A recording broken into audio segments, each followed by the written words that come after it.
Salut Bill. Je pense qu'on est assez intime pour s'appeler Bill. T'es en secondaire 1. T'as 12 ans. Tu débarques de l'autobus avec ton sac à dos presque aussi gros que toi. Tu marches vers la porte de l'école, puis comme à chaque matin, t'as une boule dans le ventre. Chaque matin d'école, t'as un but. Marcher vite, te rendre à ta case, pas parler trop fort dans la classe, être le plus effacé possible. T'espères juste une chose, que les gros toughs de l'école se rendent pas compte que t'es là, qu'ils t'avaient oublié, puis que là, c'est le temps de te rendre la vie difficile. Bref, tu sais jamais quand tu marches, Bref, tu sais jamais quand dans un détour va arriver une jambette. Malheureusement, il y a des journées où ça va finir par arriver. Parce que dans la hiérarchie du secondaire, ça a l'air que t'es pas nécessairement en haut de la pyramide. T'es petit, puis dès le jour 1, ils ont découvert que tu rentrais facilement dans une case. Eux autres, ils trouvent ça bien drôle, puis toi, tu fais semblant de trouver ça drôle aussi parce que c'est moins compliqué comme ça. En plus, chez vous, vous êtes pas riche. Ah, tu manques de rien, hein? Mais t'as pas toujours les mêmes marques de vêtements que les autres, puis ça, les autres, ça a vraiment l'air de les déranger. Mais si je te dis tout ça, c'est pas parce que tu fais pitié. On va se le dire, il y en a qui vont y goûter plus que toi. Surtout que toi, tu vas très vite découvrir que si tu parles au bon moment, en trouvant les faiblesses des autres, peu importe la grandeur, c'est toi qui gagnes quand tout le monde rit. Non, si je t'écris, c'est parce que tu vas te développer un mécanisme d'autodéfense. Puis qu'à partir de ce moment-là, tu te laisseras jamais être vulnérable. Pardon. D'ailleurs, en ce moment, il n'y a pas grand-chose qui te fait plus chier que la maudite lettre que tu es en train de te lire.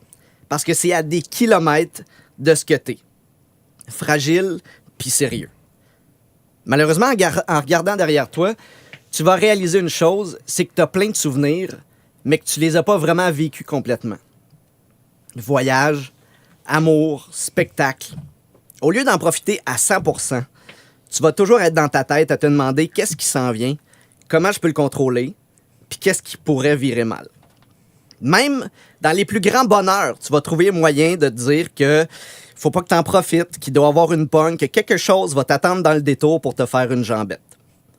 Fait que ce que j'aimerais te dire, c'est entre dans l'école, puis arrête de te demander ce que les autres vont penser de toi.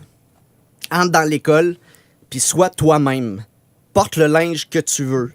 Va voir les filles que tu trouves belles, puis dis-leur. Parce que oui, ça, c'est une autre affaire. À force de vouloir te protéger, tu seras pas tout le temps bien bon dans la vie pour dire « je t'aime ». Aux autres, puis à toi. D'ailleurs, dis-toi donc bravo une fois de temps en temps. Tu prends jamais le temps de te féliciter parce que t'as peur que ça arrête. Cette idée un peu conne que si tu parles trop fort, que si tu célèbres un peu trop, l'univers, tout comme les toughs de l'école, va se rendre compte que t'es là, que t'avais oublié, puis que là, c'est le temps de te rendre la vie difficile. Bill, t'as 36 ans, puis t'es papa. T'as un petit garçon de 2 ans et un autre qui s'en vient. Je sais ce que tu dis en ce moment. Oui, c'est cool, on a réussi à faire l'amour au moins 2 fois. Ah, puis non, on les a pas appelés Leonardo puis Michelangelo. Je sais que quand tu vas apprendre que tu vas être papa, tu vas avoir peur. Parce que ça va aller à l'encontre de tout ce que tu essaies de faire. Contrôler et prévenir les coups, jamais être vulnérable. Avec un enfant, je t'annonce que tout ça va prendre le bord. Puis quand tu vas retourner dans ta tête à essayer de prévenir demain, lui, il va t'apprendre à arrêter. Il va taper à côté de lui pour que tu viennes t'asseoir par terre en disant « Papa, hein? Assis. 1 minute. Dinosaure. » Je sais que ce que je te lis aujourd'hui, ça change rien de notre passé. Mais la promesse que je peux te faire à toi, le Billy de 12 ans, c'est que ce que j'aurais voulu te dire, je vais l'enseigner à mes garçons. Vis pas pour les autres, mais vis pour toi.